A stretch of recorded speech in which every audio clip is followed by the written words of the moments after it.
ಬೆಳಗ್ಗೆಲೇ ನಾವು ಸ್ವಾಮಿಗಳೆಲ್ಲ ಸೇರಿಕೊಂಡು ಕೊಂಡಕ್ಕೆ ಬೇಕಾಗಿರೋ ಸೌದೆನ ಇವತ್ತೇ ರೆಡಿ ಮಾಡ್ಕೊಳ್ಳೋಣ ಅಂತ ಕೆಲಸ ಸ್ಟಾರ್ಟ್ ಮಾಡ್ಕೊಂಡ್ವಿ. ಅದು ಮುಗಿಸ್ಕೊಂಡು ಬಂದು ತಿಂಡಿ ರೆಡಿಯಾಗಿತ್ತು, ಹಾಗಾಗಿ ಎಲ್ಲ ಸ್ವಾಮಿಗಳು ಸೇರಿಕೊಂಡು ತಿಂಡಿನ ಮಾಡ್ಕೊಂಡ್ವಿ.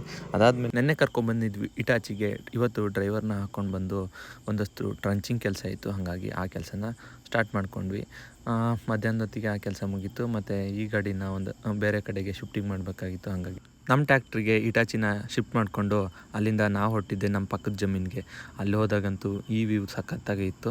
ಇದು ಬಂದು ಇಲ್ಲಿ ಹರಿಯೋ ನೀರನ್ನ ನಾವು ಸೊತೆ ಅಂತ ಕರಿತೀವಿ. ಇದು ಹೋಗಿ ಕಾವೇರಿ ನದಿನ ಸೇರುತ್ತೆ. ಹಾಗೆ ಅದ್ರ ಪಕ್ಕದಲ್ಲಿ ಒಂದು ಬಾವಿ ಇತ್ತು. ನಾನು ಅಲ್ಲಿ ಹೋಗಿ ನೋಡಿದಾಗ ನೀರಂತೂ ಮೇಲೇ ಇತ್ತು. ಅಲ್ಲಿ ಕೇಳಿದವರು ಈ ಬಾವಿನಲ್ಲೇ ನೀರನ್ನ ಫಸ್ಟ್ ಕುಡಿತಾಯಿದ್ವಿ ಅಂತ ಹೇಳಿದ್ರು. ಮತ್ತು ಆ ಕೆಲಸನ ಮುಗಿಸಿ ನಮ್ಮ ಮನೆ ಹತ್ರ ಒಂದಷ್ಟು ಕೆಲಸ ಇತ್ತು, ಹಾಗಾಗಿ ಗಾಡಿನ ಶಿಫ್ಟಿಂಗ್ ಮಾಡಿಕೊಂಡು ಮನೆ ಹತ್ರ ಬಂದೆ. ಏನು ಕೆಲಸ ಅನ್ನೋದನ್ನು ನಾಳೆ ವೀಡಿಯೋದಲ್ಲಿ ಹೇಳ್ತೀನಿ. Thank you for watching.